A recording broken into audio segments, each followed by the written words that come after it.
Assalamualaikum warahmatullahi wabarakatuh.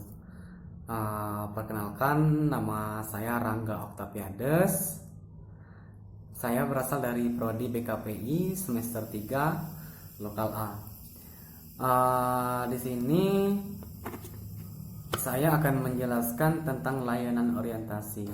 Sebelumnya kakak tanya kabar dulu nih untuk adik-adik kelas 12 SMK, SMA, SMA.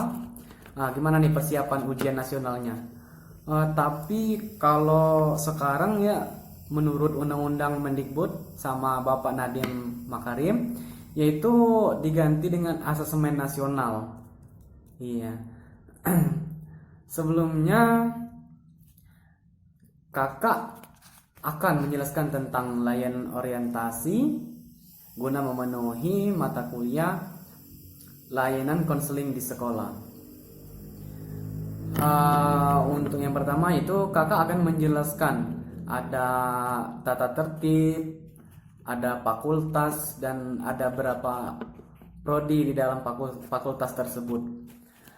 Tentunya di setiap fakultas dan prodi yaitu beda-beda tata tertibnya. Tapi kalau untuk tata tertib kampus itu cuma satu, karena kita satu kesatuan lah. Kalau di universitas kan Institut Agama Islam Negeri Curup itu. Yang pertama di sini ada Fakultas Tarbiyah. Tarbiyah itu katakanlah keguruan adik-adik sekalian. Ada Fakultas Usuluddin Adab dan Dakwah. Di situ ada KPI, Komisi Penyiaran Islam, dan itu ada Ilmu Al-Quran Tafsir, ada HKI, Hukum Keluarga Islam. Untuk yang tarbiyah tadi misalnya yang keguruan itu guru PGMI, Pendidikan Agama Islam. Setelah itu ada bimbingan konseling pendidikan Islam. Setelah itu ada PIAUD untuk yang guru PAUD. Nih yang suka sama anak kecil nih. Kakak saranin di PIAUD bisa tuh. Untuk fakultas selanjutnya yaitu ada di Syariah. Syariah itu ada 4 program studi kalau nggak salah. Yang pertama yaitu ada perbankan syariah. Yang kedua ada ekonomi syariah. Yang ketiga yaitu hukum tata negara Islam kalau nggak salah. Satu lagi lupa kakak. Tentunya di setiap fakultas dan prodi beda-beda tata tertibnya adik-adik sekalian. Misalnya nih tata tertib di BKPI, Bimbingan Konseling Pendidikan Islam itu, kalau dari segi baju nih, segi baju harus baju kemeja, minimal berkerah lah. Kalau kaos oblong nggak diperbolehkan adik-adik sekalian. Sepatu harus hitam, nggak mesti pantopel, tapi bagusnya kan kalau pantopel lebih bagus lagi. Celana harus celana dasar, nggak boleh pakai celana jeans, lepis atau lain sebagainya. Karena kan kita ada untuk calon guru nih, calon panutan. Misalnya kakak kan dari BKPI nih. BKPI itu tuh jadi seorang konselor muda kalau yang baru-baru lulus lah. Konselor muda. Tentunya kan kalau cara berpakaian, dari cara berpakaian itu kan kita harus rapi kalau guru, karena menjadi panutan untuk orang lain kan. Misalnya kan kalau di BKPI itu kan kita jadi konselor, seperti yang saya bilang tadi, konselor itu kan mengayomi orang banyak, masyarakat lah. Kita harus terlebih dahulu membina diri kita terlebih dahulu gitu adik-adik sekalian. Untuk rambut, kalau di keguruan biasanya kalau rambut harus pendek lah minimal, gak boleh gondrong atau terlalu panjang, sudah menutup telinga lah. Lagi adik-adik sekalian, tapi ada sih beberapa prodi yang rambutnya boleh gondrong, rapi lagi ya adik sekalian. Karena kan kalau rambut udah panjang gitu kan, kalau kita berpakaian aja kerasa udah nggak kelihatan rapi lagi gitu kan.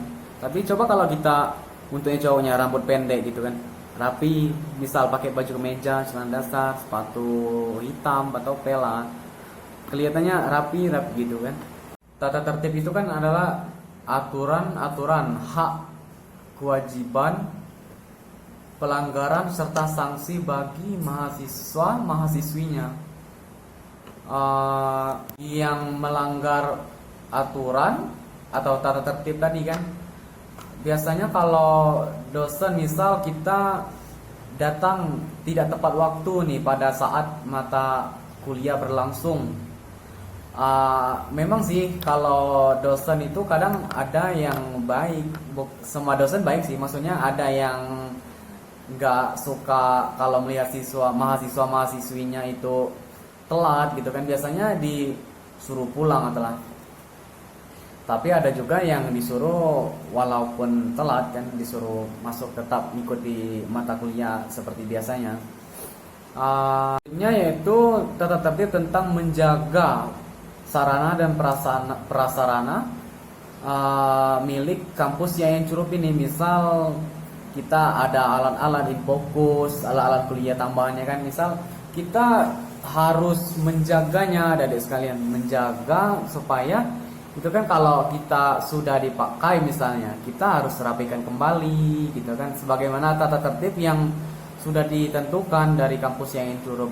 Karena kan kalau kita menjaganya dengan baik, adik-adik tingkat kita nanti juga akan ikut, misal bisa menikmati alat sarana dan prasarana di kampus yang Curup ini. Selanjutnya yaitu tentang tata tertib di perpustakaan Institut Agama Islam Negeri Curup. Di perpustakaan juga terdapat tata tertib tersendiri ya adik-adik sekalian. Misalnya di dalam perpustakaan itu kita harus membuat kartu perpusnya terlebih dahulu, karena kan di situ ada tuh kode barnya gitu. Kalau kita mau masuk perpustakaan misalnya, kita harus menyerahkan kartu perpustakaan kita itu terlebih dahulu, karena kan kalau kita udah menyerahkan situ di barcode-nya tuh ada identitas kita, nama kita, dari prodi mana, kapan masuknya gitu kan. Dan juga kalau sudah di dalam, di situ ada pelayan-pelayannya yang ada di dalam perpustakaan, misal pengambilan buku, aturan-aturan buku itu di mana dan di mana. Nah, itu tempat duduk, nggak boleh terlalu ribut, nggak boleh merokok dan lain-lain sebagainya. Dan juga misalnya kita menggunakan fasilitas kampus, ruangan fasilitas kampus, misalnya ada aula tarbiyah, ada aula perpustakaan tadi di auditorium itu. Kalau kita mau misal ada acara kegiatan organisasi nih, kita harus meminta izin dulu kapan itu bisa dipakai dan berapa lama itu kan misalnya. Mungkin cukup sampai situ aja sih tentang tata tertib penjelasan dari kakak. Mungkin masih banyak lagi tentang tata tertib yang ada di kampus, di fakultas dan di prodi Institut Agama Islam Negeri Curup ini. Untuk adik-adik sekalian, terus semangat, jangan lupa belajar, terkhususnya nih untuk adik-adik kelas 12 yang masih duduk di bangku kelas 12 nih. Sebentar lagi ujian itu kira-kira sekitar bulan 3 kalau nggak salah, bulan 3 bulan 4 lah.